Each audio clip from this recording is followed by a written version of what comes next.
You're live. Great. It is 7:30. Yay. And I will call this Transportation Policy Board meeting on February 8th. Can I get a motion to approve today's agenda and consent calendar? So moved. John Second. O'Callaghan. And the second came from Danny. So it's been moved and seconded. Is there any discussion? Seeing none, all in favor of that motion signify by raising your hand, saying aye. Aye. Aye. Is there anyone opposed? Then that motion carries. And we approve today's agenda and the consent calendar for the approval of the meeting notes from the meeting on January 11th. So first up on our agenda is a presentation from Representative Barkus. Is he on now? No, so maybe we should do introductions as we wait for him to come on. That is fair. Then let's go around and do introductions. Are you doing those, Mark? Yes, I can help with that. Let's start with you, Chair, City of Lacey. I'm the Mayor of Lacey, city writer, and I'm your chair. City of Olympia. Good morning, Danny Madron with the Olympia City Council. City of Rainier. Oh, you're muted, Ron.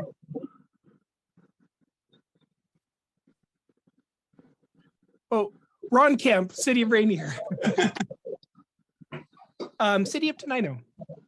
John O'Callaghan, representing the great city of Tenino, even at this late hour. North Thurston Public Schools.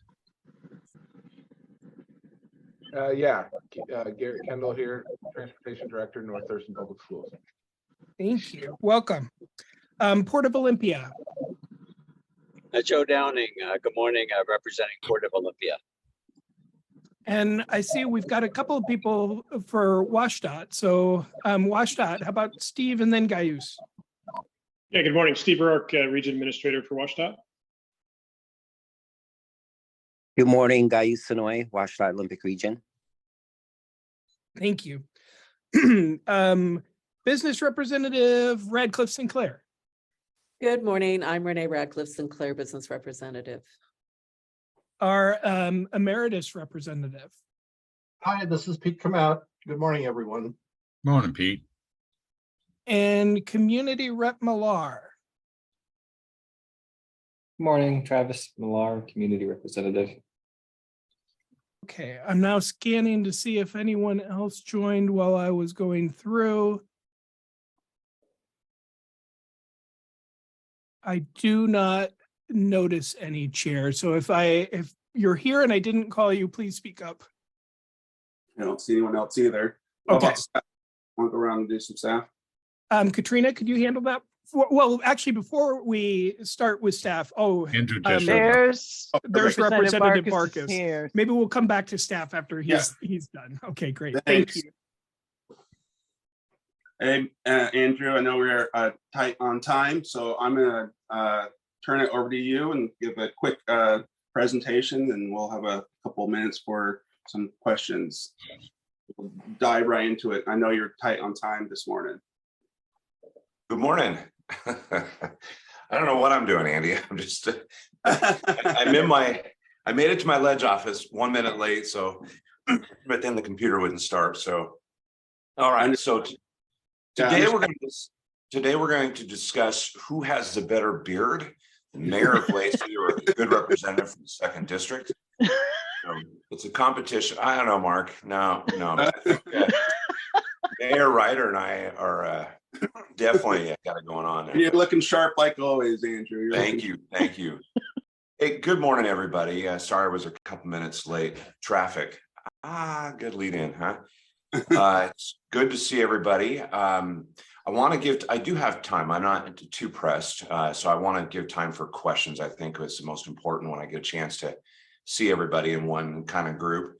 I have been talking with many of you, Karen and Mark and others already extensively during the first, I don't even know what it is, 4th week of session. It's a blur. It's so busy right now. So a couple things I think that are important to all of us here in the region, primarily on the transportation front, of course. As you know, last year we did some pretty major work with regards to planning and funding and the Move Ahead plan.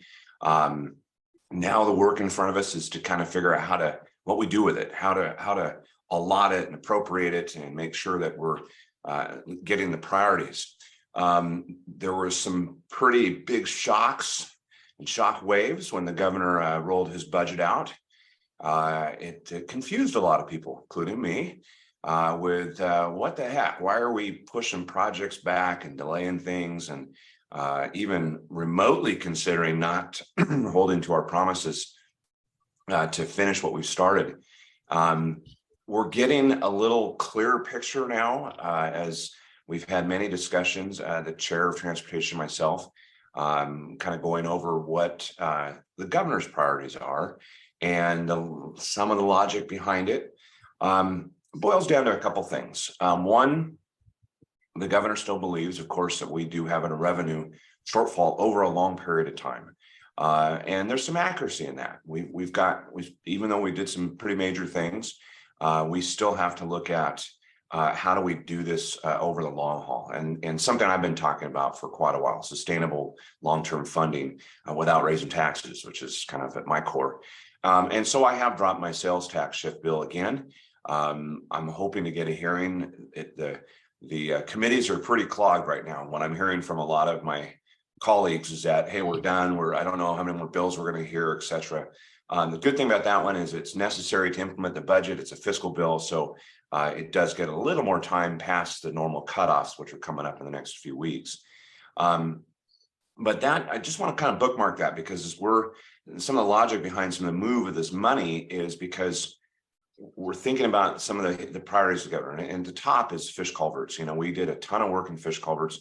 We need to do that. We have the injunction, but are we gonna be able to deliver on that? And why are we putting all the money there and moving it from other stuff that we've got to do? And then there's other concerns about some of the safety initiatives, some of the things he's doing within the context of that, and then our ferry system. That's not really a big thing for Thurston County, but it's a big thing for the state of Washington, and so the money being kind of front loaded in there. Now, here's where I have a problem, and the chair and I are getting into the meat of it. Even though we move some of that around, we can't deliver. And I think the bigger problem is that we're just not able to deliver on these projects and on these commitments for a myriad of reasons. We can't discount the last 2+ years of COVID. We can't discount supply issues and labor issues and inflation and all those things. But we have to plan for that accordingly. And I think we have to put the emphasis on delivery, because the longer we delay, the longer we wait, the more expensive it becomes. And that's the other piece that's coming into play here. All these projects, we're seeing additional asks. I think the majority of the meetings I've had, I get an update on something, and then the big ask, we need another $6 or $10 million or whatever. I'm like, oh boy, okay. So the chair, we're deep into budget cabinet, and starting, I think tomorrow, we start the real long, the slog, I call it.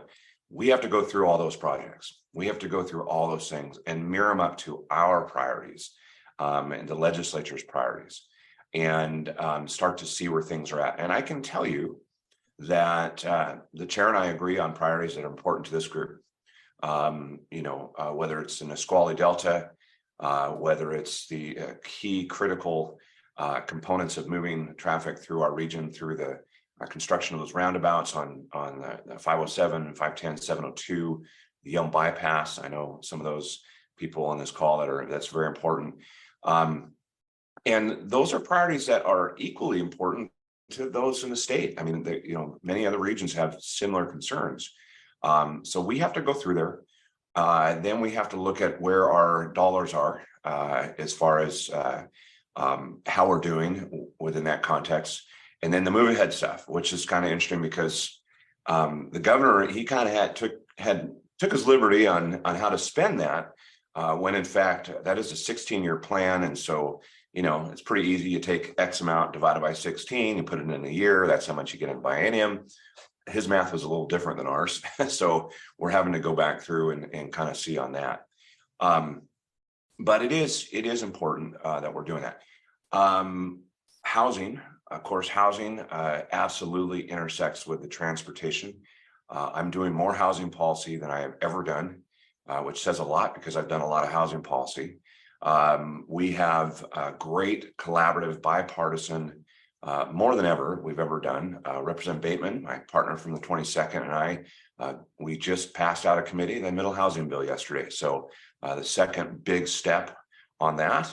And I'm excited to see the work that's going on with that. I'm confident that we're going to get it done this year, but it's just one piece amongst about 12 that are really good and that will have what I consider immediate impact. And I don't want to look at policy for 10 years down the road on housing. I want to look at policy today. And so whether it's that, this great bill that I think it's going to be kind of the sleeper bill, this lot split bill. If you haven't heard about that one, check that out. That came out of committee unanimous and is moving through the process. I introduced a permit reform bill. It was heard yesterday. I'm hearing that it will be exec this week. Again, all these are working together to get at it quickly. So that's pretty cool. Let's see, anything else? Public safety. We have a huge safety initiative going on in transportation, looking at a bunch of stuff. Dropped a bill with the chair to increase our incentive and hiring practices for the state patrol. We heard some pretty shocking news that we're about 249 troopers short for our state. That is critical. And I think is a direct correlation with what we're seeing as far as fatalities and accidents and all the tragic things that we're seeing on our highways and our roads. Super important as a key critical component. We're still talking about that pursuit bill. I'm hoping that that's going to get through and onto the floor so we can do that's garnered a lot of support. From a myriad of associations, from retail to hospitality to all these people that are going, please help. We've got to do something. I heard some stories about our local businesses that are just plagued by crime, and it's just unreal. And lastly, can't drive into work without looking over in my beautiful city of Lacey, although it's not Lacey, I know, on the freeway, and to see how quickly that camp has sprung up and the garbage and what's going on. And there's just no excuse for that. We have done the work in the transportation budget. We have provided the resources. The agency needs to act to remove those camps, clean them up, and do what we have directed them to do. And pretty staunch on that. When that thing sprung up, they should have been over there immediately, not 3-4 weeks or 2 months later, to allow it to get to the state that it's in today. It is a safety concern that debris is rolling onto the freeway. And I think that we have shown in this region that we have the shelter capacity, we have the different things that we've been doing, the resources to take care of it. Now they just need to act. So little stat on that, we were talking to the agency about how they're doing on that. And I think, they did a presentation and said that they've been out to about 500 plus camps. Can you believe that? But in reality, I think they've only cleaned up 12. And in the same period of time, almost 300 new ones have appeared throughout the state. That's going the wrong way, in my opinion, and needs to be addressed. So anyway, look at that. About 15 minutes, 10 minutes. Mark, hopefully, or Andy, whoever's running this show, would love to be able to take some questions from you all. So I appreciate your time. I know you're busy.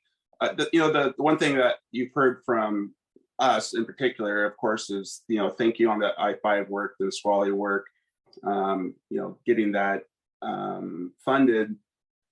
What we're concerned about, of course, is the timing, just like everyone else is coming to you on the timing. In our circumstance, and where I hope you're taking into consideration, is we have a ticking time for the environmental work. Right. And so I hope that's something that you guys are considering when you're looking at this from a policy standpoint, is if there's environmental work's been done, as you know, that the clock has started, right? And to fund it after the we're past it on environmental work means we have to do that all over again. We just wasted a bunch of dollars there. And so Yeah. how do you think, how are we supposed to address that? Well, it's In concerning. this circumstance, we're not asking for money. We just want. Yeah, it's very concerning. I mean, and this is, again, this was kind of the reaction of the proposal from the governor, because it was like, whoa, when things are in process, and I've had not just on this, but a lot of conversations throughout the region, and people coming in saying, hey, we have done A, B, and we're about to do C. And if we push that out, we got to go back and do B again. And that's another 10 million. I mean, the dollars are staggering. Time is the killer, right? Time is money. We've said that forever, but it is so true. So, one is the delivery piece, right? And when we're prioritizing, we are taking a look to see where are things at right now. If these projects are in this queue and this work has been done, what is the critical nature of making sure that we signal, that we appropriate, that we put it in the right biennium, the dollars to do that, so it doesn't, trigger something.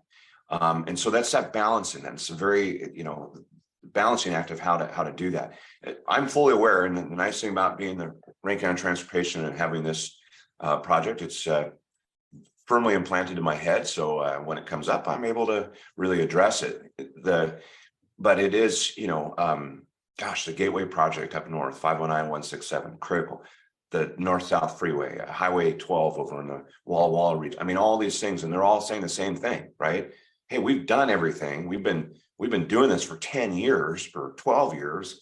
We're ready to do this. And now you're telling us it's going to be, 4 more years or 6 more years. Unacceptable.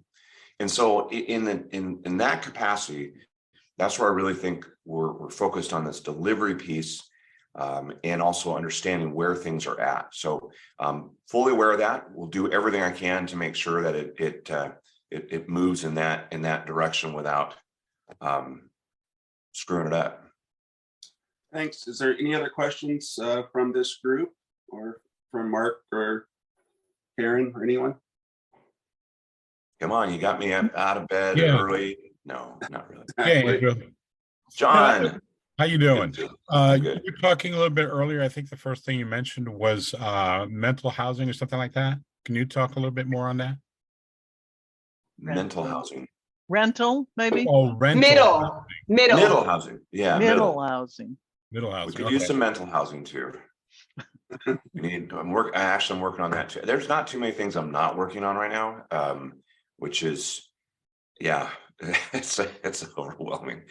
Middle housing. Middle housing is the bill that comes from the state to work to remove the prohibitions on building duplexes and triplexes in what would be considered traditionally single-family neighborhoods. And that alone has kind of a, oh my God, you're going to tear down all the single-family neighborhoods. No, we're not.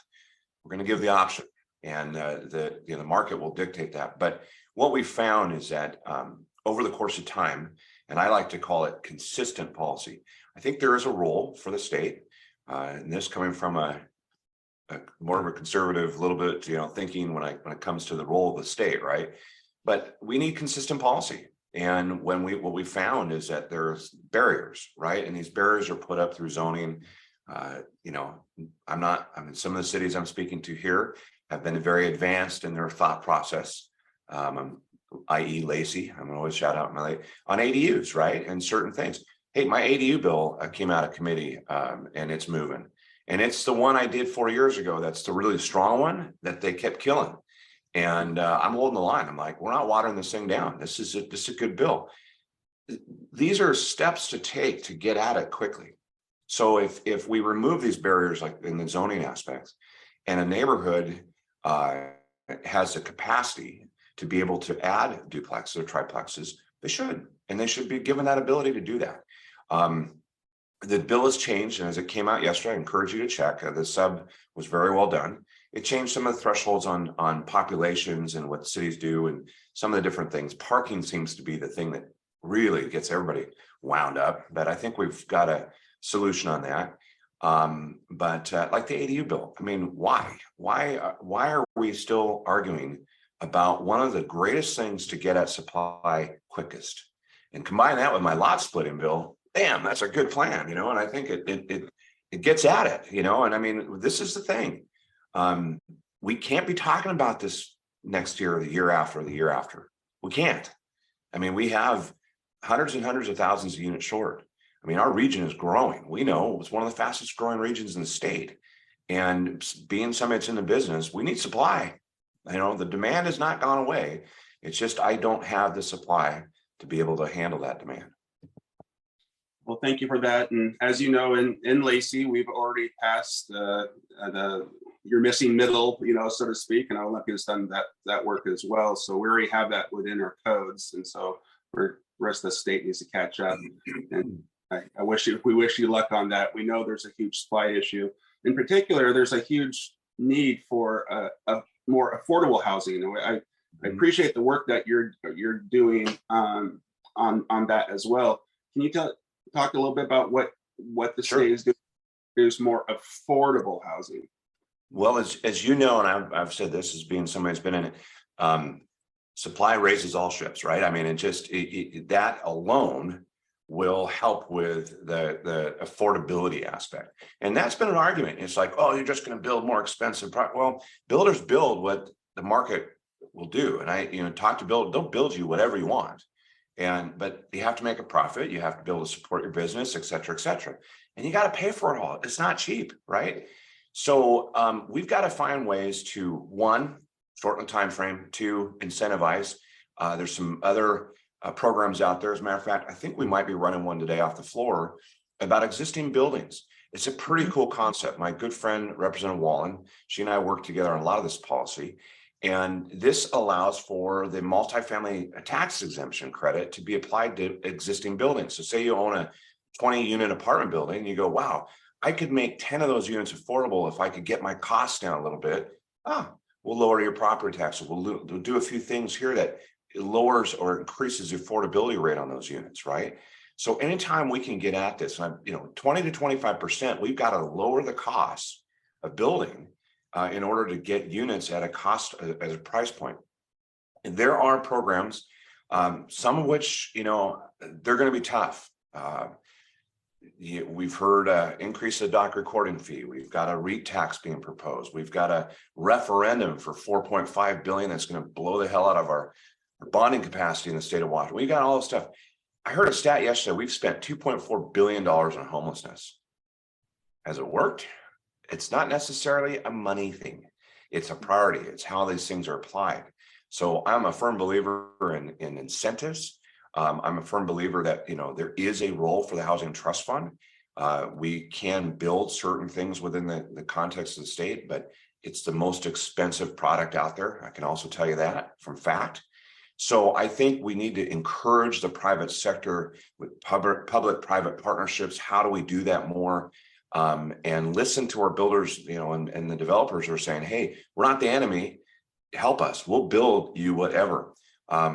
Land, GMA work, UGA, all that stuff. We're still arguing. We did pass a bill out about allowing ADUs outside the UGA. And that was a huge, big thing. It was like, they're still saying that we're going to, take all of our farmland and put subdivisions. No, we're not. But hey, if you want to put a 600 square foot little thing on the back of your house on your 10 acres, you should be able to do that. I mean, it just makes sense, right? So I think there's a lot of approaches. Some I agree, some I don't. I'm always going to be really hesitant about the increasing the tax. I'm very concerned about the REIT. We have the highest real estate excise tax in the nation. This would even do more. And people say, oh, that doesn't matter. This is on things over. This is a big one because it is, commercial property. It is, apartment. It's a lot of the different things that will hit. And very concerning because we don't want to discourage people from developing. We want to encourage.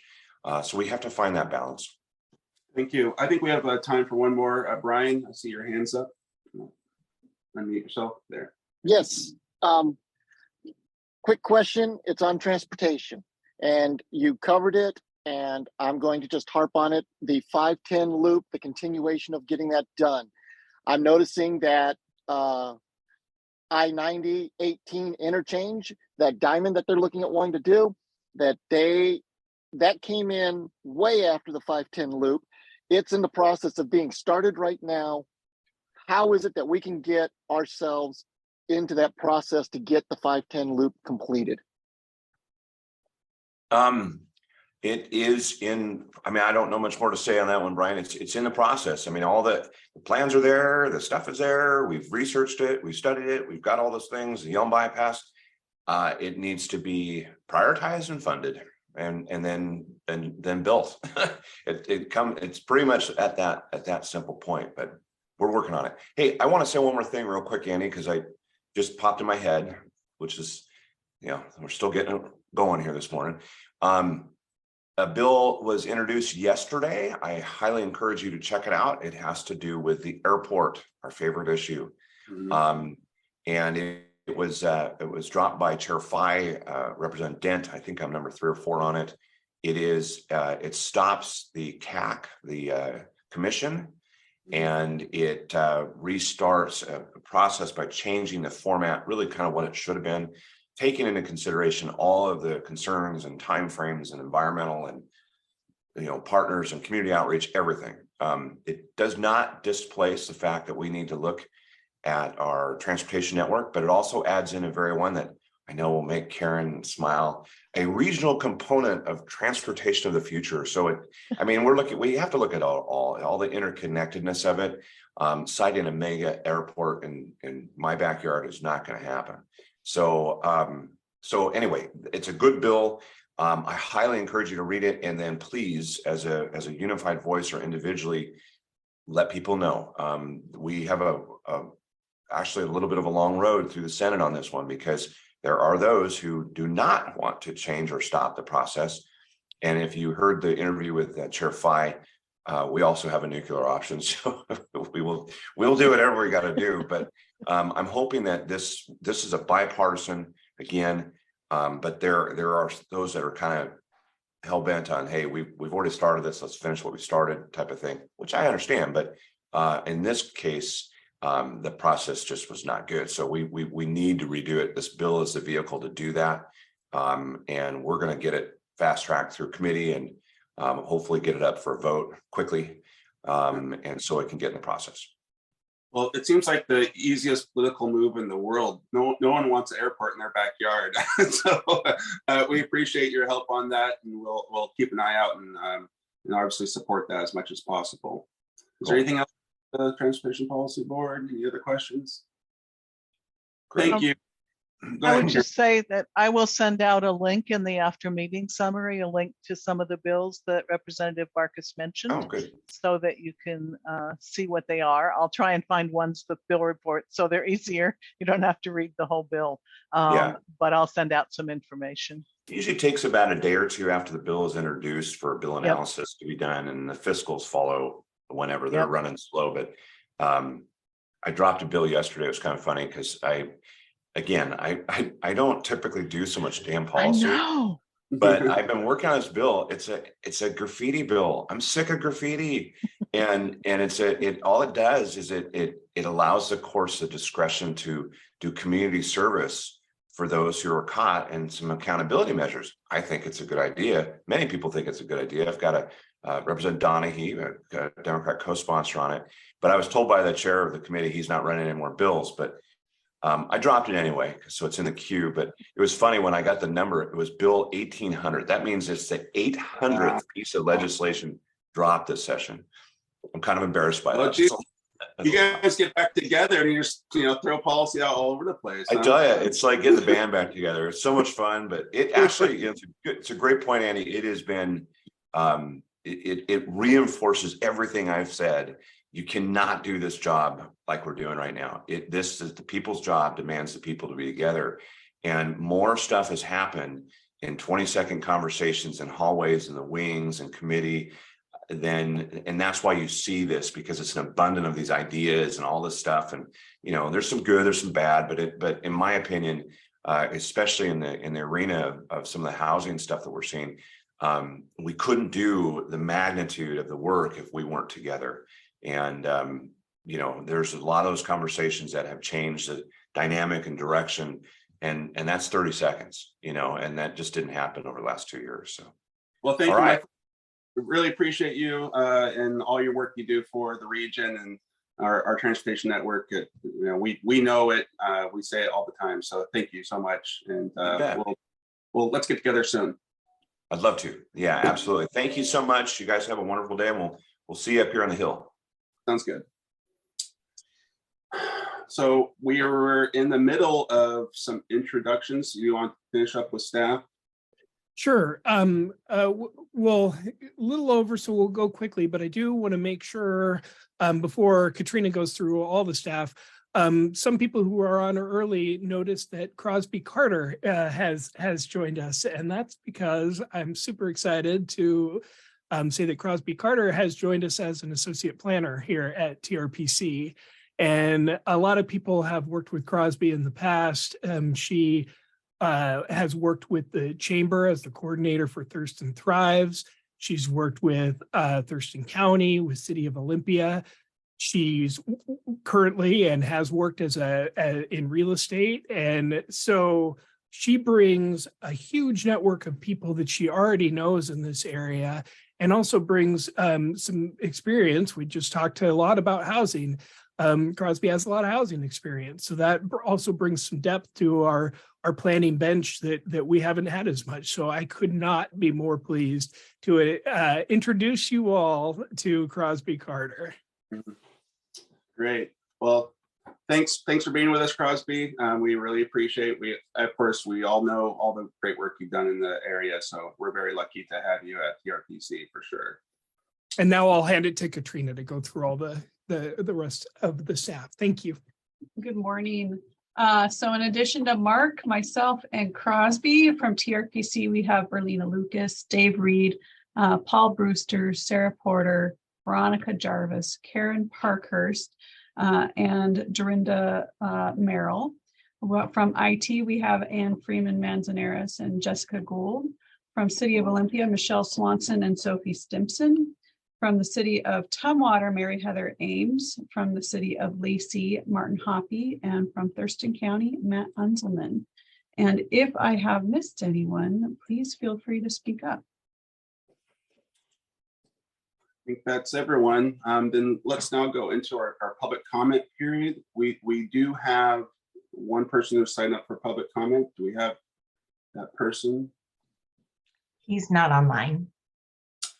Okay. Well, then let's keep our eye out, and I'm always happy to do public comment if he comes on next. So then our next agenda item is our 2023 election of officers and our appointment to the Puget Sound Regional Council Transportation Policy Board representative. I'm turning it over to Karen. Okay, thank you. We talked about this a little bit last month, and just a reminder that we do election of officers in February to give our members chance to appoint their members to our council and our policy board. We have the position of chair, first vice chair, and second vice chair, which would be Andy, Danny Madrone, and Renee Radcliffe Sinclair.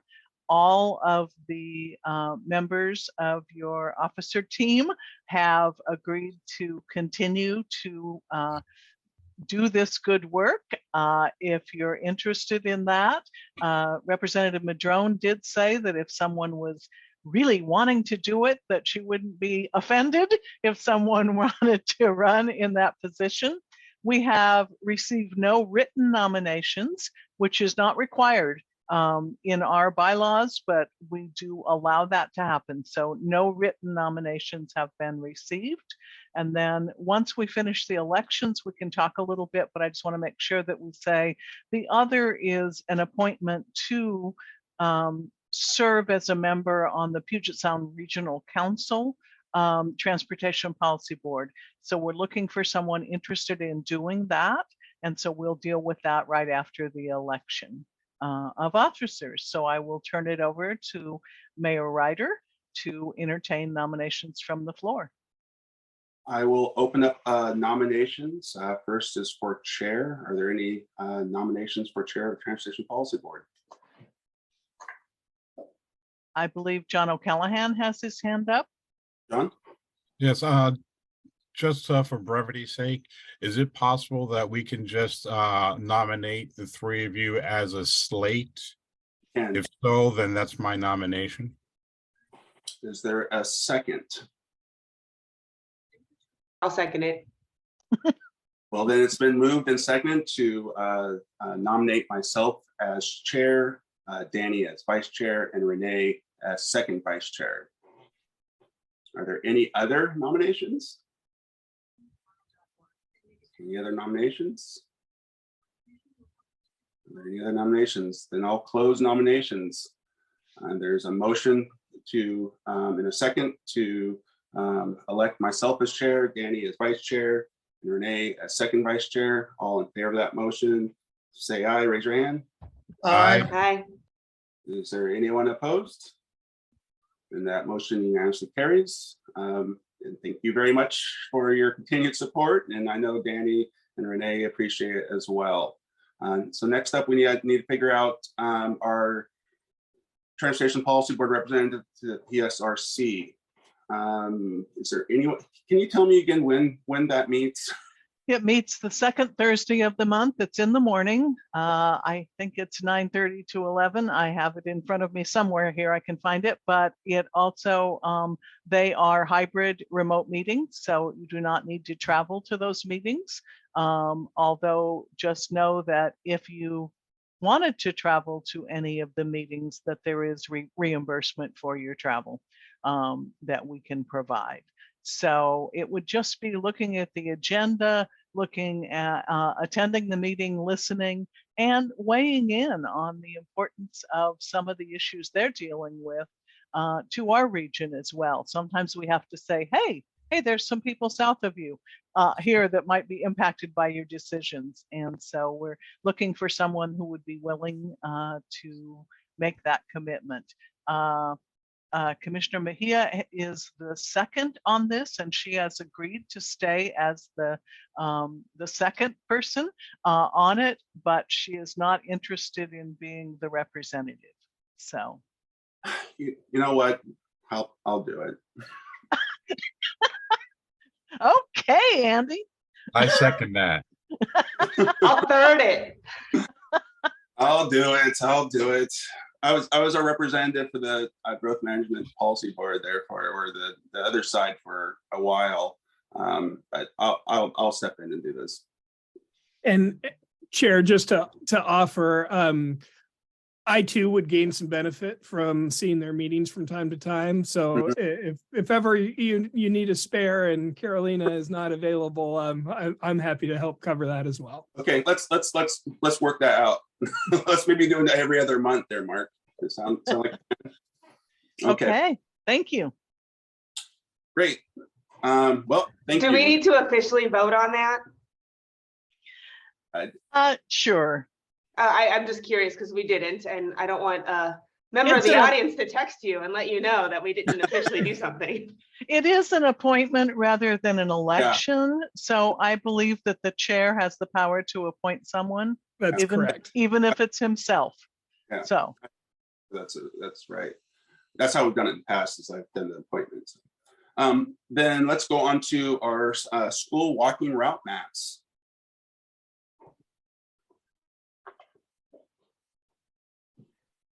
Awesome. Thank you so much. And so Veronica Jarvis, for those of you that don't know me, and I know we're a little behind, and so just let me know how much time you'd like me to spend. That's okay. Veronica, we actually caught back up. So, okay. So you're good. I won't rush. Okay, excellent. Thank you so much. Mention my name. I do transportation demand management planning for TRPC. I run the commute trip reduction program. As part of some of my work, I took over the school walking route mapping project. And next slide, please. Tell you a little bit about where it came from. So back in 2018, TRPC got some federal transportation alternatives money. some of our staff coordinated a grant from North Thurston Public Schools, Olympia Public Schools, and Tumwater School District to develop these school walking route maps. Each school district has to have walking route plans for their transportation program as part of some of their state funding they get. And so this was a way for the schools in our area to comply. And just to note that there are some schools in the region that are non-walking schools. So that means they have roads that are too busy or no safe routes to walk. And so if you are ever looking at the resources of the walking maps that we did do and think, wow, it's weird they didn't do this one, it could be because it was a non-walking school for various reasons. So the gist of the project was coordinating the principals, district transportation officials, city officials, county officials, all sorts of great stakeholders that were providing input on making safe walking routes for kids to get to school. And these walking routes included what at some point felt like everything under the sun, sidewalks, the best walking routes, traffic signals, school speed limits, all sorts of information to help families just make better decisions on how to get to school. We have all the final maps available on our website. Next slide, please. So we did, as I mentioned at the beginning, this project, we applied for it in 2018, and I joined TRPC in 2020, and this project was about, halfway through. And we had some just pandemic challenges associated with it because schools were pretty busy at the time trying to manage a lot of different things like remote school. So walking route maps weren't their top priority at the time, absolutely understandably. And just coordinating all of the school principals, I think in regular times is really challenging. So we had some really outstanding administrative staff that helped out with that, and just at all levels at the school district. And it was really wonderful to see everyone come together to create these products that will hopefully be helpful for families in our region. And also just another challenge is that it was a lot of details from all the jurisdictions, and people do road projects, and that changes things, and but usually for the better, usually it's improvements. And so trying to capture all those as they happen was a challenge. Additionally, we had some TRPC staffing changes on the project. I was very happy to bring the project home, but we had a little bit of different staff on the project, and we did what we could to maintain continuity. But just want to definitely acknowledge the challenges, especially in this project, just for timing and things like that. Next slide, please. So I just want to provide some examples of what we created. And some of these maps also, we created a version of them several years ago, also, I believe, with federal funds, just internally without having a specific federal grant for it. So some of them we did have sort of a draft to go off of, and we just updated it. But this is an example of what it does. And you can see this is Tumwater Hill Elementary, the home of the Hawks. And it shows you generally on these routes, it was recommended routes to school in green. So you can see the highlighted green portion of the map. And generally those are slower streets, speed limits that are 25 or have consistent sidewalks, things like that. If many of you have walked around our schools recently, there's generally a lot of options. A lot of kids use like footpaths, things like that. So we were just trying to identify the best and safest option we could.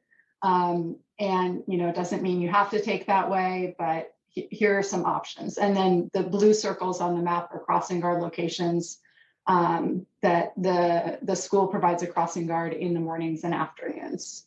Next slide, please. And this is an example of a map in the North Thurston district.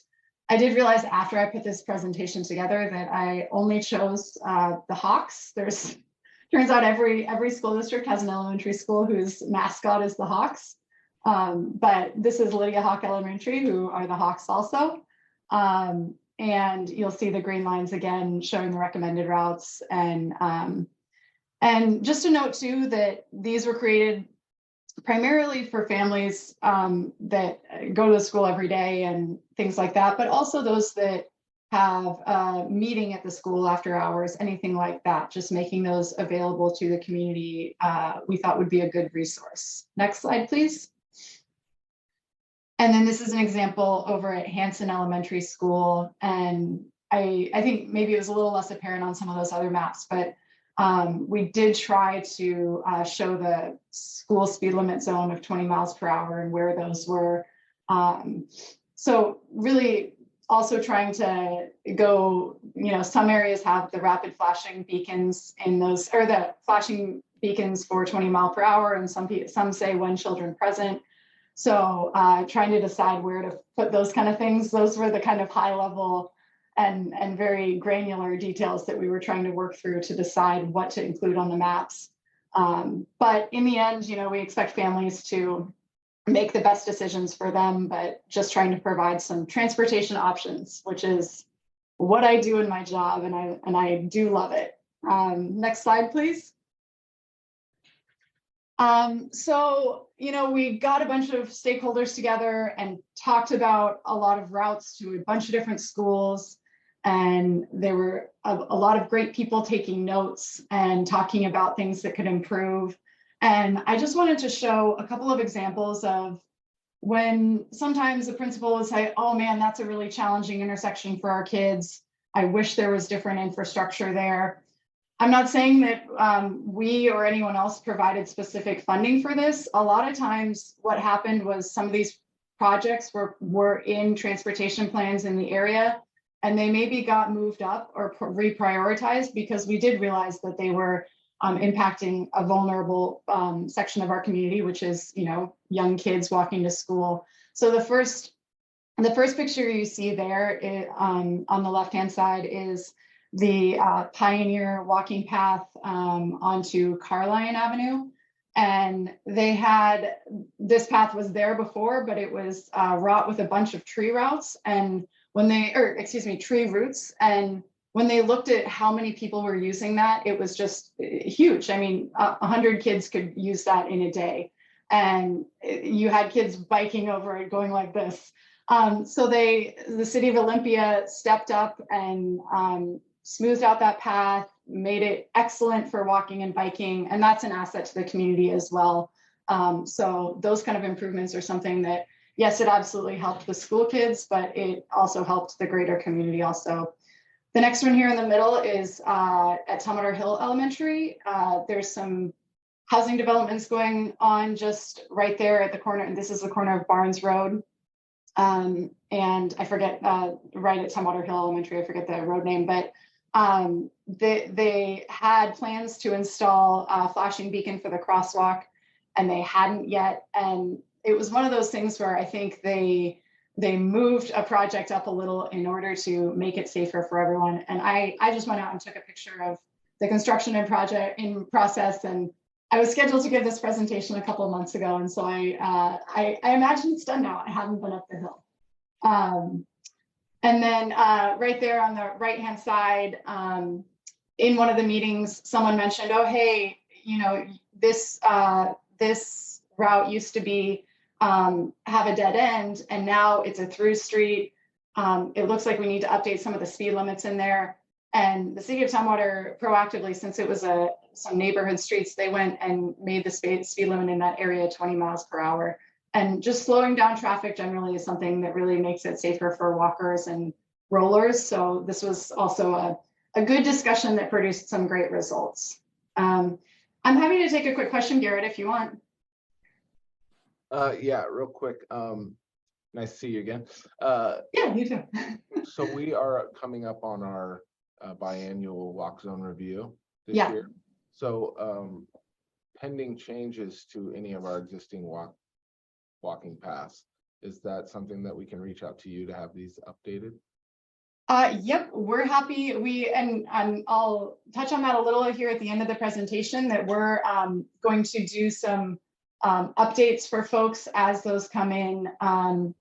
I believe we plan to do them just do a check-in with city officials and transportation officials about once a year, just to see what has changed.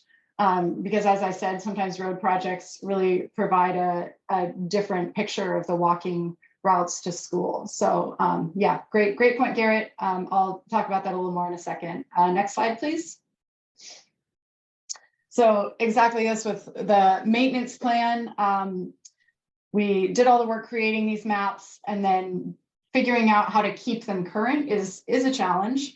But what we decided was we'll do our best to give them a pretty brief update every summer if we can. And then if there is more major updates, like there's a new school in the district, or there is an entire new road that we need to do some GIS work and mapping and something like that, we might have to do a small contract with one of the school districts to create something like that. But the rest of these we plan to incorporate into our work plan because the minor updates don't take too much work. And so planning to start doing that in summer of 2023.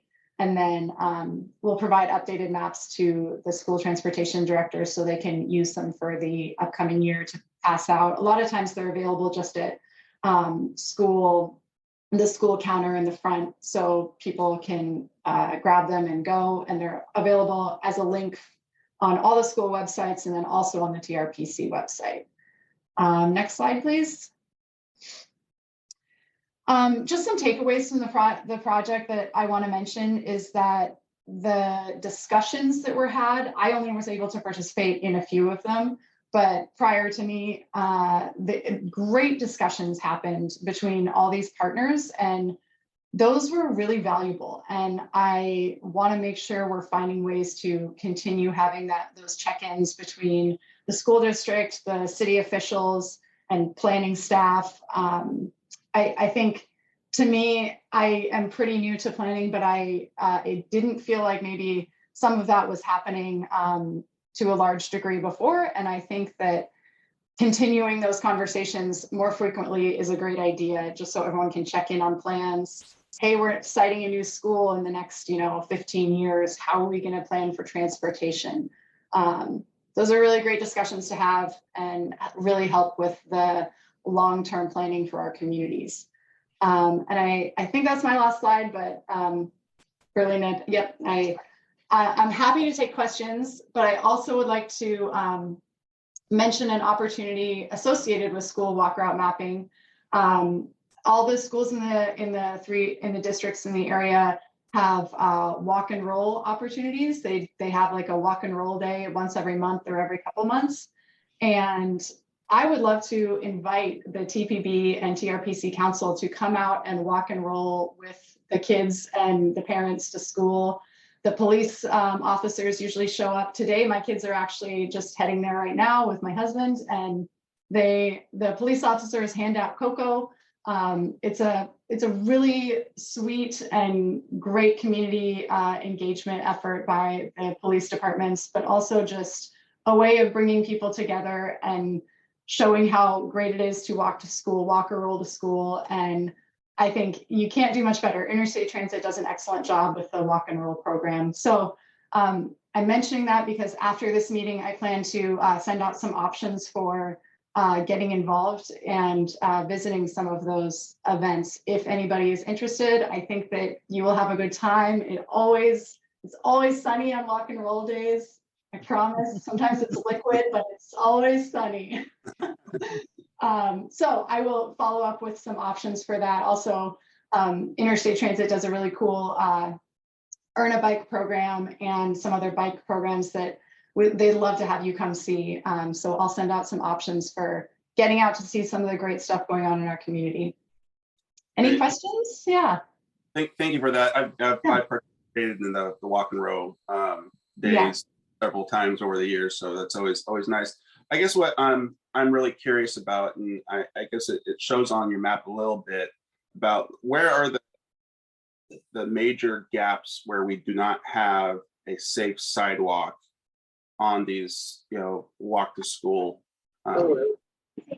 Because I'm a huge proponent of sidewalks, right? As just a basic necessity that we need in our communities. And yet I know we don't have a really great funding mechanism to do that. Like right now, we sort of well, especially in some of the more areas that around commercial areas and some other places, we just expect a sidewalk will be built when it gets redeveloped. Well, and so you have a sidewalk and missing gaps. So that's just like a horrible policy to have complete streets in your community. And so do you have like the top 5 or something like that areas that need sidewalks to have a safe route to school?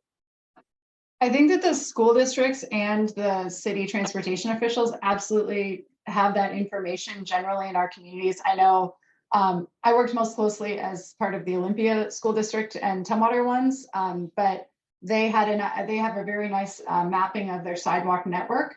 But at the same time, those things are really hard to keep up.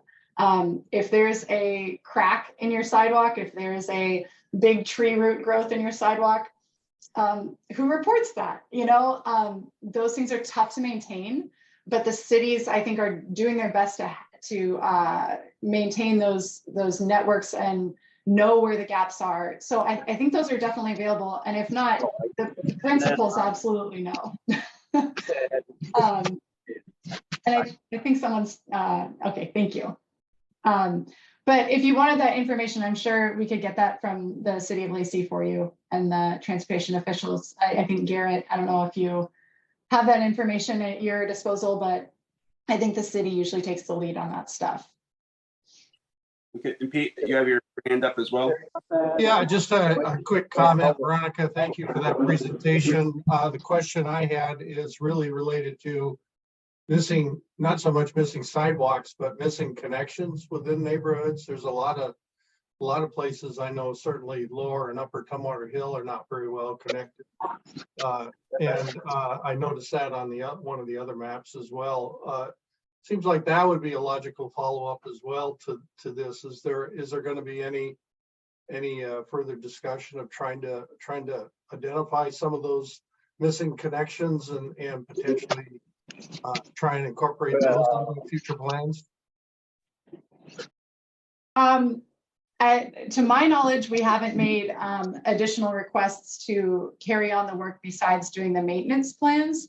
I don't know if Mark and Karen, you have heard of plans or ideas on this front otherwise, but not to my knowledge. I think that would be an awesome project. I want to see the kids walk and roll to school as much as possible. So I don't know on that. Mark or Karen, do you have any additional input? I don't. That's certainly an opportunity that we could still explore for sure. And I think our next speaker, who will be talking about some federal funds that are available. I know there are some Safe Kids, Safe Streets kind of funding available at the federal and state level. And so perhaps she can talk a little bit about that. Is there any other questions? If you don't mind, I have one quick thing I want to mention regarding the JBLM Air Show this summer. And I say it because I just saw Garrett yesterday trying to talk about some transportation options for that. And I just think the more we can get out information about the air show, the better. And this is a great group to do that. The JBLM Air Show is July 15th and 16th this summer. And we are trying to help figure out some additional options for getting people there. Because they haven't done it since 2019, and it's a very large event in the South Puget Sound. And I just want to put that on people's radar. And that's it. Thank you. Thank you for that. We're all looking forward to that coming back for sure. But you're right, it's a lot of people getting onto JBLM and off. So anything we can do to help would be greatly appreciated. Well, then it's 8:30. Let's go into our federal transportation update and bring in Brittany. Good morning, everyone. Thanks for having me. I am the Legislative Director for Transportation and Infrastructure here at the National League of Cities. Last night was our mini Super Bowl. We had the State of the Union. I'm glad to see infrastructure as part of the highlights for that, that discussion. A continued interest in this new Congress of how do we position the infrastructure funds that we've won, as well as some of the other major legislative accomplishments from the last Congress, including some of the COVID recovery funds that went directly to cities, towns, and villages across the country. And certainly things have shifted since the pandemic on a variety of elements. I heard you all mention supply chain issues and delivery, delays in getting things like the transportation alternatives, safe walking maps to the schools. Those are all real elements that we're all dealing with. And I think we ought to be very clear with our representatives in Congress about how things stand and where they can improve the process. I have never seen an opportunity as ripe as this particular Congress to really address process challenges. Earlier, I was listening in and heard the discussion between your state legislature about, cities preparing and regions preparing projects, but there's a certain delay in funding that follows through on those projects, right? And so how do we connect the dots to make sure that this process is working from the local level through the region, through the state, and up to the federal level? And so I want to talk a little bit about that partnership connection this morning, and would just invite you all to interrupt at any point. This is a weedy topic that we can go deep on the weeds on. And usually in a group like this, I find that the best thing we can do is put the context of this conversation on the things that you all want. There's I think the total count was about 400 different programs and initiatives within the bipartisan infrastructure law. We can't go through all those in 30 minutes, and you don't want me to. But what I will do is I will give I will give my slides to you all so that you can distribute those as you'd like. Many of them link to additional resources. So we'll cover the top line. If you want to dig in more on a specific grant, feel free. But I wanted you to have a sense of what the bipartisan infrastructure law, or the Infrastructure Investment and Jobs Act, as it's officially named, has for you all. And frankly, where it creates a lot of opportunities for collaborative partnership between the state and regional levels with local governments. So I'll just share my screen here and let me know if it comes through and you can see that. There's a thumbs up. Perfect. Okay, great. So as you know, there are more projects that need to be built than we have resources for. But I think many elected officials have found themselves in a position where we're ready to go if we can just figure out the funding and the resources and the commitment to those projects. And so we like to think about it as the country has been ready for this for some time. And in my past job, I prepared something we call the Report Card for America's Infrastructure with civil engineers, where we literally go through and would rate the different infrastructure types about how far we're going. And ultimately, this bipartisan infrastructure law, while it's $1.2 trillion in total, it is still far less than you would imagine or need for all the infrastructure needs across the country. But we are about a year and a few months into this program. And so what we found is that we're starting to see all of these programs start to percolate. They're rolling out of US DOT, which is my primary area, the US Department of Transportation. They're rolling out almost on a bi-weekly basis. There's a new program, a new announcement, a new round of funding. And what that means is that for many communities, They are trying to understand how they want to hit that cycle. And for the region, you want to understand how you want to hit that cycle. And one of the elements that I think we continue to struggle with is that while most governors have appointed an infrastructure coordinator at the state level, there have been very few direct conversations about how to fully leverage your work within your state, with your region, with your locals. That conversation, I think, really, because there's so much programming money, there's a 5-year window for this. We have this opportunity that we need to maybe think about together. And if that conversation hasn't happened, I would say one of the things that you can do collectively is set up that conversation and make sure you have it with your infrastructure coordinator at the state level, in addition to your state legislators who are obviously providing you all good updates. Because one element that we're running into at some state capital levels is that everybody needs to come up with their match if they're going to go after federal programs.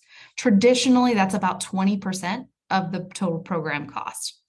In a inflationary environment that we've seen in the post-COVID world, we saw, estimates climb pretty heavily, mostly because of factors of unknown potential, right? Can the contractor actually get the cement or the steel or the other products that they need from their supply chain and meet the requirements of their contract?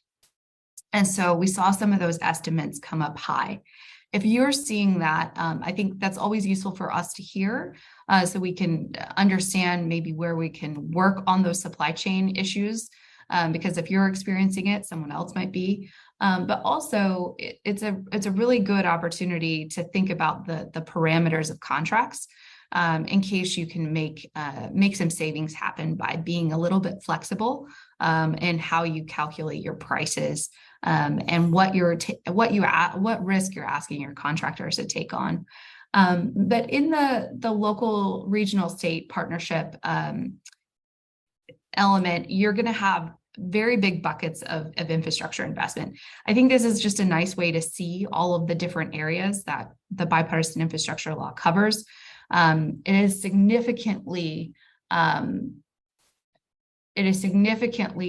generalized here. And I'm going to take this down to 2 or 3 more levels. So if you want to see how does this funding actually break out, transportation here is going to be your teal category. Climate, energy, and environment is going to be your purple, so the second largest, followed by broadband, and then several other programs that don't fit within those categories very cleanly. So as you can see, transportation is taking the bulk of those funds. Now, when you think about where they actually go to, how are those transportation funds delivered? Formula takes home about 69% of this bill. And you can think about the competitive programs, 31% of the available funding coming through in what we consider to be discretionary funds at the federal level, meaning that U.S. Department of Transportation is going to put out those grants with specific requirements that says, here's what this is for. Would you like to put forward an application? And you can do that as a city. You can do that as a region.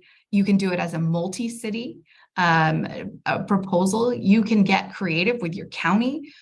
You can even look, I think, across state lines in several of these programs, which is a really good opportunity if you have programs that look and feel similar to yours, and maybe have similar characteristics, to look at what bundling can do.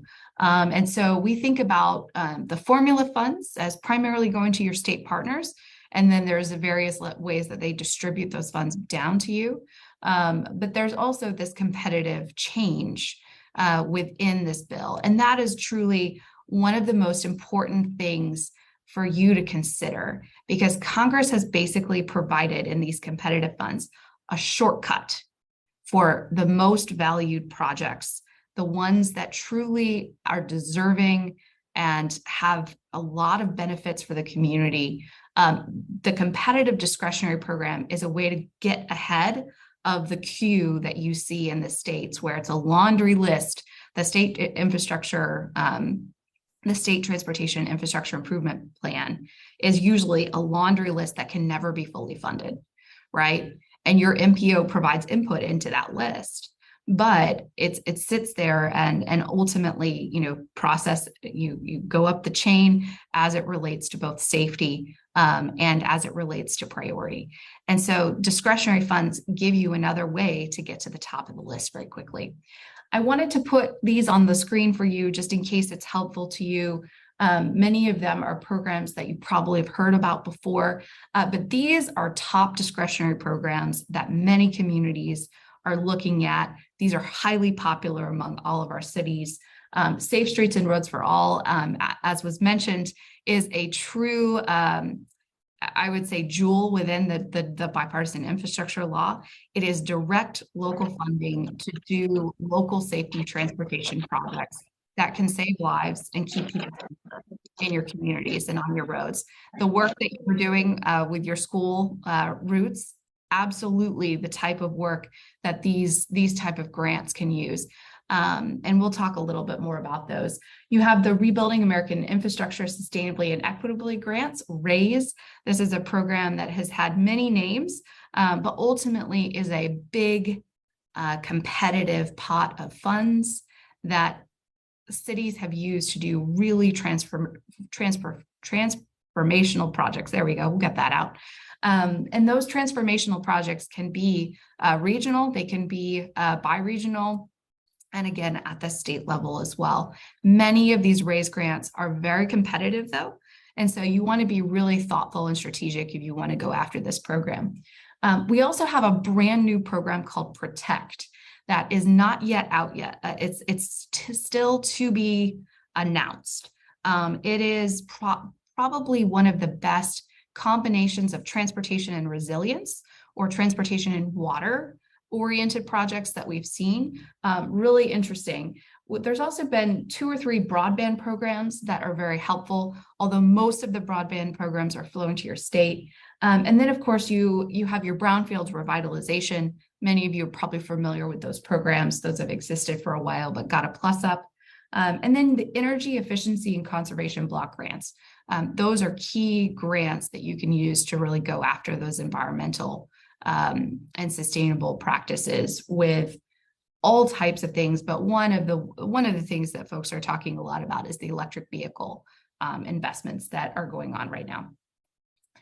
So I just wanted to take you through, I find that this is very helpful to have for context. When we talk about formula programs that are going to your state, this is how they shake out.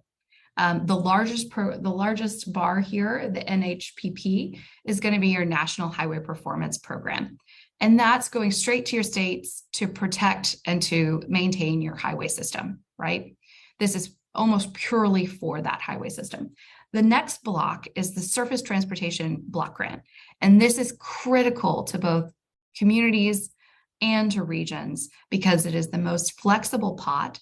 It has very specific opportunities for communities in it. One is the Transportation Alternatives Program, which you just heard about, some of the products that you get from that. And that set aside, that little red bar on top, the red hat, is a very popular opportunity within communities for a variety of types of biking, walking infrastructure. One of the things that we will continue to do, I think, as the National League of Cities and the Association of Metropolitan Planning Organizations and the National Regional Association is going to be pushing for this bucket of funding to start to equal the other bucket of funding for national highways. So I think it's not unknown to a lot of folks that you can get off a highway and all of a sudden, the roads are worse, the throughput is worse, and it's ultimately creating challenges, I think, across the network because we're not maintaining the full network, which means that, yeah, you can move faster on that highway, but if you can't actually, get to your destination and get to your destination safely, are we really accomplishing what we should with our transportation system? But I think what Congress is looking for here is a reason to do that. And we want to continue to give them that reason by using some of these competitive grant programs to show what regions and local governments can do. The other green box you'll see here is I've circled the 2 new formula programs, carbon reduction, as well as the protect formula. These are really significant to your states because of how they're going to use them. These are new to them. And so we expect these to be far more collaborative dollars because of the types of projects that they fund. And so would encourage you to talk to your state Department of Transportation about what they're doing with those 2 categories. Anytime we're talking to cities, I think we need to also set expectations that every federal dollar comes with federal regulations and use cases. And you would know that just as well as we do. But one of the things that I think makes partnership so helpful is that we share that burden of managing those funds and reporting back to them and staying accountable for how they're being used. And so for many of our cities, their state partners, their MPO partners, their transit partners are all really key to managing that workload, but also preparing for those opportunities on their own. And so that continues to be something that is worth stressing. And just to put a finer point on this is a list of some of the most popular transportation programs. And then the check marks here, if you can see this, hopefully on your screen is big enough. The first column is state. The state has application authority. The next is MPO, local, tribe, public authority. And then you also have territory and FLMA. The 3 most important ones here are highlighted in orange for you. And what you can see here is that these are all opportunities for different levels of government to take the lead in these programs. And so you may take the lead on, say, the Safe Streets and Roads for All program, but maybe the National Electric Vehicle program, you want to do that at the county level. Maybe you want to do that at the regional level. Those are the types of options and conversations that when you're working together as a region, you'll want to be having. And I would give just a little bit of airtime also to what's coming. So this is a roster of what's coming out of DOT right now. These in yellow are the opportunities that are key to cities and ones that we're watching closely. I think particularly you'll see in spring 2023, which you'll notice that if you look at this calendar, 90% of this calendar is happening before we get to summer. The rollout here is serious and on target. And so one of the things that I just wanted to mention is the multimodal project discretionary grant opportunity is 3 grants in 1 application. So you can submit all of your projects or your single project, depending on how you're looking at it. And you have a chance to win at all 3 if you're eligible for those programs. And it is what we call a common application in what we've sort of discussed, and many colleges used it at a certain point. This idea that we want to fund the projects that we can, but if you only have the capacity to apply to 1 program, maybe staff resources, grant writers, they're in high demand right now. Maybe you couldn't do that. So this is an opportunity to cut through that administrative red tape and put in 1 application, but have 3 opportunities to win. So I want to flag that because there's also going to be a webinar today from USDOT on that, and it'll be posted on their website afterwards if you want to catch that. There's also on the website, this is just the first page of this. There's probably about 10 pages of these. I spared you this in this presentation, but on the USDOT website, there's a list of every single grant that they have and how much money is available overall in the bipartisan infrastructure law. So you can go through it and literally look program by program at what you need, how much funding is there. I use this chart specifically often to narrow down using the category function: safety projects, port projects, ferry projects. They're all listed, and so it's really easy to just go through and find what you need. For many communities, again, this has been an overwhelming process. This is how we recommended that folks begin their infrastructure journey. Pick the projects and the programs that are good for your community. If it's not a top priority in your community, it's probably not a good idea to go after a federal grant on it. What is the timing for the program? When is the the notice of opportunity of funding going to come out? NOFO is that lovely little acronym, because we make acronyms for everything in Washington. I don't know why. Partners, do I want to partner with someone? Is someone willing to be my partner? Is someone willing to lead? What is my story? How am I going to actually talk about this project in real terms, about the real community that's behind it? Also, what does the community look like behind it? Are you in a disadvantaged census district? Do you have a lot of transient populations going through that community? Who is benefiting from it? What does it look like? And then, of course, training. Are your local staff prepared to really take on the procurement process, or do you need to seek out training or additional resources? Make sure that you're thinking about that early enough so that your folks are prepared, so that when you win that grant, you're ready to go. My view of this world is that, there are many combinations that you can make out of these programs, out of your state programs, out of your MPO funding. But it's really important to think about which ones matter to you and to select those quickly so that you don't miss this window of this 5-year time horizon. So we're about a year down. So you have 4 more to go. So you have plenty of time, but still, time is ticking. How do you get ready to do that? 4 ways to get started: your team, the process, the projects, and the deadlines. Start with those things, get organized around each of these opportunities. And I'll just throw this out that there are a ton of resources and opportunities for you to learn lots about what you all want to know, what you want to get in your communities, what you want to work on as a region. But I'll just flow through a few of these really quickly.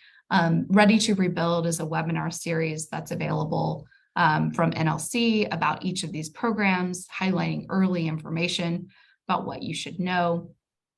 The bipartisan infrastructure law was a key element of the White House, and so they've built a website called bill.gov where they're hosting all the fact sheets, all the trainings, a search tool for finding the right grants. They've also created the infrastructure school, which was super fun and really helpful, I think, by category, just helping to take it by that view. We also started the local infrastructure hub with some of our partners. This is an opportunity for small and mid-sized communities to go into a boot camp with other communities, other peer communities, and be able to walk away with clear understanding of how to actually achieve that grant. So right now we're running boot camps for Safe Streets and Roads for All, electric vehicle charging. We're running them for some of the grants around EECBG. We've done SMART grants in the past. And the next round of grants we expect to be released in March. So the next opportunity would likely be to apply for some of those would be in March, and we'll be announcing which programs we're going to focus on. But that's a key opportunity. As you probably heard last week, we announced 510 communities who are receiving Safe Streets and Roads for All grants. Again, this program continues to be just a real opportunity to work on very tangible projects that can be done usually very quickly. As part of that, NLC runs cohorts like the Safety First Challenge, where any community can join for free to get information about that program, make sure they're prepared and able to really engage. We put out over 75 different blogs already just on specific programs. These are free and open to the public. If you're looking for information that kind of simplifies what is this program and what can it do for my community, we've tried to cover as many of the programs as we possibly can that were high stakes for cities. And one that I'll mention right here, planning EV charging stations for maximum impact. That has been a very popular opportunity, and we're going to put out some more resources on that. I work with a wonderful team of folks, and they all are specialists in each of their areas. I focus on transportation, but if you need someone who focuses on housing, broadband or information technology, water and environment, these folks are great resources to you as well. But want to pause and say, we really want to be a partner in the process of connecting our cities to these opportunities and making sure that the regional investments that matter are coming up to the federal level. And so we'd love to take questions, would love to be a resource. Great, Brittany. Well, first of all, thank you. Thank you so much for giving this a wonderful presentation. A year ago, after our March NLC meeting, I came back and reported to the Transportation Policy Board after hearing the early rollout of this. Really, what I believe was the necessity for us to hire our own coordinator at our MPO, specifically to look at our region and find ways where we can partner to go after these grants, because I know that the clock's ticking. We have 4 years, right? And so I presented to the Transportation Policy Board, we need a coordinator. That ended up being somewhat controversial because as you can imagine, every city has gone through this process like they've always done when it comes to transportation dollars. We have our schedule, we're in the pipeline, this is what we're gonna do. I've tried to make the argument saying, let's take a time out. We have a small window here. Let's all work together and see if we can maximize the dollars coming to our area. Regardless of what we've have planned, let's work together right now so we can maximize these dollars. Can you talk a little bit? What's the benefit of like business as normal compared to looking at this a little bit differently and coming up with a coordinator to try to maximize those dollars? Do you think that would really make a difference? Would a coordinator really make a difference, or should we just sort of kind of continue to see how we can pick individually at these dollars? So I think that there is a value to recognizing what everyone's top priorities are within a region if you're going to go after a federal grant like this, and to think about the way that this expedites the process, right? So what is the project that will expedite the success of your region? And maybe that becomes a little bit easier to then maybe talk about functionally filling a role that advances that project.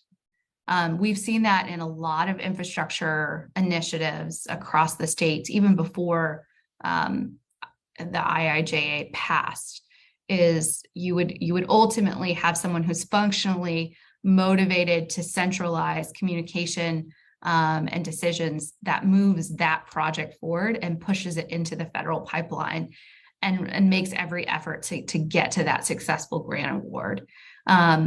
And that's been very successfbut I could imagine that maybe could exist in a grant writer if there's sort of consensus around a certain project, but it usually starts with somebody putting an offer on the table, right? It starts with, okay, our regional council is going to put an offer down that we need to expedite this project.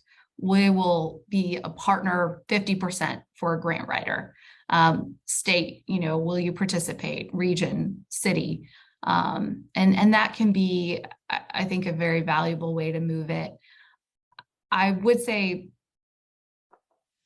some local areas have established an infrastructure coordinator. And so there are examples of that. San Antonio is one that had established an early infrastructure sort of team in order to basically be able to sort out which of these are our top opportunities. What do we need to do to apply to those? You might be able to do the same as well. Maybe it's a subset of this group or others. John, I see you have your hand up. Yes, thank you. It's nice to meet you, Brittany. Appreciate you being here, and you might not be the person that can answer this, but this board for years have heard me talk about the electrification of our transportation system. As you know, there are at least 17 states that by 2035 are going to say you can't buy anything but an electric vehicle. My issue isn't so much with the charging stations, but it's more with a generation of power. And the couple of slides that I was able to glance at real quick, there's not a whole heck of a lot of money for that type of infrastructure, but we're being forced by state government and the president himself to buy these type of vehicles. We just got a report last month or the month before about the electric vehicles in Thurston County alone, where in a 1-2 year period, it was about a 1%. At that point, if we'd have seen those numbers at that time frame, I'd have said, okay, because the only person I knew personally that had an electric vehicle was our chair. Now, I'm just about everywhere you go in Thurston County, you're seeing electric vehicles all over the place. I saw my first Mustang electric vehicle. That thing was beautiful. But the point is, we're seeing a lot of them coming online very quickly, and I'm not seeing anything being put forward to make sure that we have the power to actually run these vehicles. In California last year during the summertime, they were telling people it was like back in the 70s. You're young, so you don't know. For insurance time, I think John, let's see if we can get to the question. The question is how much do you see coming to help states electrify? Yeah. So right now there are what they call NEVI funds that went to the states by formula, and there's going to be a round of NEVI electric vehicle charging funds. These are meant to set up a network across the country for electric vehicles to be able to move easily from state to state. One of the things I think you're really getting at is what is the state of our national power grid on the back end? Yeah. What is it being powered by? And are we ready to accept this level of electricity onto that? And I think that is a very valid question. We've had cities who had, a range of buyers of new property put in Tesla charging units and, had some challenges, right? They had to upgrade the grid in that area. But you also had transit folks who had shifted to transit and battery powered vehicles, and they had to put their new charging station in a different area of town than they previously had their maintenance facility. But what is happening is now there has been a shift in scale, as you mentioned, like what's being built, what's being manufactured, what's coming. And I think that whether you're wearing a hat of, do we really need to invest in this, or is this, too much? There's a sense of where is this going from a market capacity? And I feel like that question is starting to answer itself. And many, many companies are stepping up, particularly gas station companies are stepping up to now sort of create this other network of charging and utility use. So I would consider it to be a question of, yes, we need to pay attention to the grid. Yes, we need to pay attention to the funding that's available to make sure our community doesn't miss the opportunity to invest. And then the third thing is, of course, how can the market and the private industry help you make your own plans so that you're not putting that load of buying and using new infrastructure on your city or your region. It is a public-private partnership that pays for itself. It's not something that has to be paid for with public funds. So one last quick question, and I know we're a little bit over on time, is one of the things that is really great about this new law and what we're seeing in our transportation network is this Buy American provision, right? And we all want, of course, more manufacturing and be able to produce things right here in the United States. However, what we're finding specifically when it comes to the vehicle charging stations is there's not a lot of companies that are actually building some of those components. And so it's very difficult to meet their requirements. Absolutely. So what are we doing from that standpoint to say, can we have a little grace period? Can we have like 95% of the right as we build on? What kind of work are you doing along those lines? Because I'm sure you're hearing this all the time. So the Buy America provisions are very important to the success of a lot of these infrastructure projects.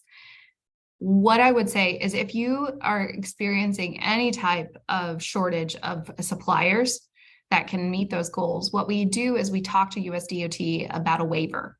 And many of these programs where there are a variety of components, waivers are going to be a short-term way for us to move through, and still the policy is intact, but we're also saying realistically we can't get these suppliers to move everything today, so we need a waiver for now, and then we will work towards getting those companies making this in America. And that from my perspective is something we are actively discussing. So would love to hear where you're running into that challenge so that we can pass that up the chain, and make sure that the waivers are there so that you can buy what you need as you need it. Great, thank you. Does Absolutely. anyone we're over on time. Thank you so much, Brittany. Thank you for all you've done for cities and towns when it comes to this legislation. I know NLC was instrumental in getting it passed, and you in particularly. So thank you so much. And I look forward to working with you as we go on. So with that, we have reached the end of our agenda. We obviously have a lot to talk about, maybe some follow-up on today's discussions, both at the state level and on the federal level. I look forward to those conversations. And so with that, it's 9:07. We reached the end agenda without objection. I'm gonna call this meeting adjourned. See you, everyone.